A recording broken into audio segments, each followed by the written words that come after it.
நமக்கு பின்னாடி பேசுறதை பத்திலாம் நம்ம கவலைப்படவே கூடாதுங்க. அவங்கள விட நம்ம 2 அடி முன்னாடி இருக்கோன்றதை நினைச்சு பெரும் போட்டுக்கிட்டு போயிட்டே இருக்க வேண்டியதுதான்.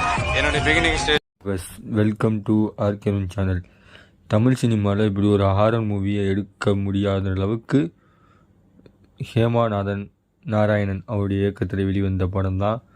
முழுக்க ஒரு பக்காவான கண்டென்ட், அடல்ட் கண்டென்ட் தான். த்ரில்லருக்கு பேர் போன படங்களில் வாய்ப்பே இல்லாத படங்களில் வந்து எடுத்திருக்காரு நம்ம டைரக்டர் மர்மா.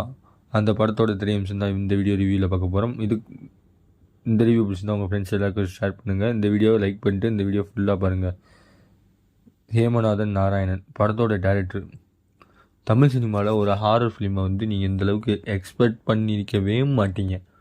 ஏன்னா அந்தளவுக்கு கூஸ்பம் சவுண்ட் எஃபெக்ட்லேயே வச்சு படத்தை முழுக்க மிரட்டி உருட்டி அக்கு வேறு ஆணி வேறு சென்னை பிடிச்சி மிரட்டி எடுத்துட்டாரு. கிட்டத்தட்ட படத்தோட ரன்னிங் டைம் வந்து 2.5 மணி நேரம் தான் சம்திங். நாங்கள் வந்து கிட்டத்தட்ட ஒரு ஆவரேஜான சவுண்ட் குவாலிட்டி இருக்க தேட்டரில் போய் பார்த்தோம் நான் என் ஃப்ரெண்டும்.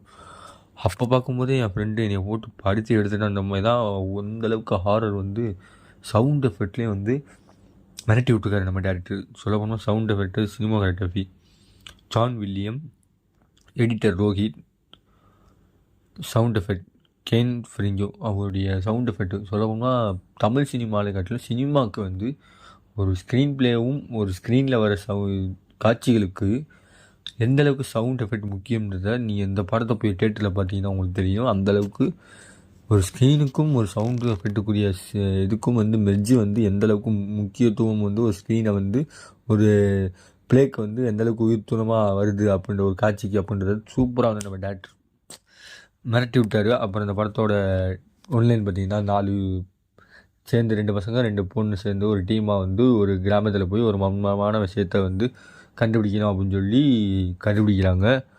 7 கன்னிமார்களும் அப்புறம் மங்கை. அந்த பேரை சொன்னால் நம்மளை கொன்றுவாங்கப்பான்ற மாதிரி தான் படத்தில் முழுக்க காட்டி கொன்னுட்டாங்க. ஆர்ட்%லாம் தயவு செய்து இந்த படத்தை போய் பார்த்துறாங்க. செத்தா நிர்வாகம் பொறுப்பு இல்லைன்ற மாதிரி வார்னிங்கே போட்டு கொடுத்துருக்காங்க. மங்கை அந்த பேரை சொன்னால் நீ கன்ஃபார்ம் செத்தடா அப்படின்ற மாதிரி தான். அப்புறம் காட்டுக்குள்ளேருந்து ரத்த வாடை இருந்துச்சா நீ செத்துருவீங்க அப்படின்னு சொல்லி காதான்ற ஒரு சின்ன பொண்ணு வந்து இன்ஸ்ட்ரக்ஷன் கொடுத்து காட்டுக்குள்ளே கூட்டிகிட்டு போகிறாங்க. அந்த ஒரு யூடியூபர் வந்து அவனுக்கு ஒரு டாக்குமெண்ட் ஃபிலிம் எடுக்கிறதுக்காக அந்த காட்டுக்குள்ளே போய் மாட்டிக்கிறாங்க. 2 நாள் நைட்டு தாண்டாங்களா இல்லையான்னு தான் படத்தோட முழு கதையை வந்து நம்ம டேரக்டர் கொடுத்துருக்காரு. இந்த படத்தை ரிவ்யூ சொல்லும் போதே எனக்கு அந்தளவுக்கு பயம் எஃபெக்ட் ஆகுது. என் ஃப்ரெண்டெல்லாம் வந்து எனக்கு இன்னமும் என் கழுத்தில் தலை இருக்கான்னு தெரியல, தொட்டு போடுறான் அப்படின்னு நம்ம சொன்னாங்க. எனக்கு அப்படியே அந்தளவுக்கு கூஸ்பம்ஸ் ஆச்சு. கிட்டத்தட்ட இத்தனைக்கும் நான் வந்து ஒரு நைட் ஷோ நீங்கள் பார்த்துட்டு இருந்தேன். ஒரு ஆவரேஜான சவுண்ட் எஃபெக்ட் உள்ள தேட்டரில் பார்க்கும்போதே எனக்கு அந்த அளவு கூஸ்பம்ஸ் ஆச்சு. இதுவே ஒரு அயன்ஆக்ஸு இந்த மாதிரி பெரிய 4K சவுண்டு உள்ள குவாலிட்டியில் தேட்டரில் பார்த்துருந்தேன்னா கண்டிப்பான முறை தான் உயிரோடு வந்திருப்பேனான்னு தெரியாது. ஏன்னா சவுண்ட் எஃபெக்ட்டுக்கும் ஒரு ஸ்க்ரீன் பிளேக்கும் தமிழ் சினிமாவில் வந்து ஒரு கதையே இல்லாமல் ஒரு ஆடியன்ஸை வந்து 2.5 மணி நேரம் பதட்டத்திலே வச்சுருப்பேன்டா அப்படின்னு நம்ம டேரக்டர் நிரூபிச்சிட்டாரு. அந்தளவுக்கு செம்மையான பதட்டத்தில் தான் நுனி சீட்டகட்டில் அந்த சீட்டுக்கு அடியிலே போய் ஒளிஞ்சிக்கிற அளவுக்கு படத்தில் வந்து டேரக்டர் கொடுத்துருக்காரு.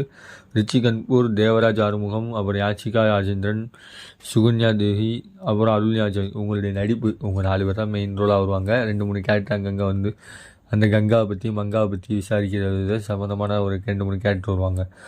படத்தில் மொத்தம் கேரக்டர் ரோலே வந்து இந்த 5 பேர் தான். அந்த 5 பேர் வந்து காட்டுக்குள்ளே போகிறாங்க. அதில் காத்தான்ற ஃபஸ்ட்டு சீன் வந்து கொலை பண்ணுது அந்த சின்ன பையன் பொண்ணை.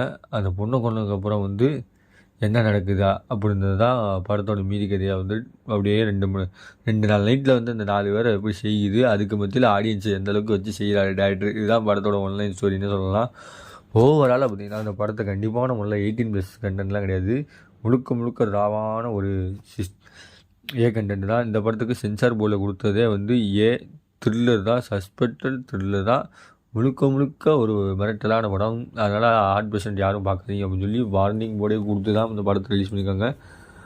இந்த படத்தை போய் கண்டிப்பான முறையில் தேட்டர் எக்ஸ்பீரியன்ஸ் பாருங்கள். படம் கதை இருந்தாலும் படத்தில் வந்து நம்ம டேரக்டர் வந்து 2.5 மணி நேரம் கிட்டத்தட்ட 1.25 மணி நேரம் நம்மளை பதட்டத்திலே வச்சுருக்காரு பாருங்க. அதுக்காக இந்த படத்தை போய் பார்க்கலாங்கன்ற மாதிரி தான். இந்த படத்துக்கு ஆர்கேவன் சேனல் ரேட்டிங் பார்த்தீங்கன்னா 5க்கு நான் 4 தருவேன். ஆனால் அந்த படத்துக்கு இவ்வளோ கதையில்லை ஒன்றுமே இல்லைன்னு பார்த்தீங்கன்னா அந்த சவுண்ட் எஃபெக்ட் தாங்க படத்தில் வந்து இந்த படத்தில் ப்ளஸ் பாயிண்ட்னு சொல்லலாம், தூக்கி நிப்பாட்டுன்னு சொல்லலாம். ஓவராலாக பார்த்திங்கன்னா அந்த படத்தை மிஸ் பண்ணாமல் பாருங்கள். கிங்ஸ்டனை கம்பேர் பண்ணும்போது இந்த படம் வந்து நான் ஏன்டா டிலே பண்ணி பார்த்துன்றதுக்கு வருத்தப்பட வச்சுட்டாங்க. அடுத்த ஒரு வீடியோவில் சந்திக்கிற வரை உங்கள் இந்த வீடியோ உங்கள் எல்லாருக்கும் பை வியூவர்ஸ்.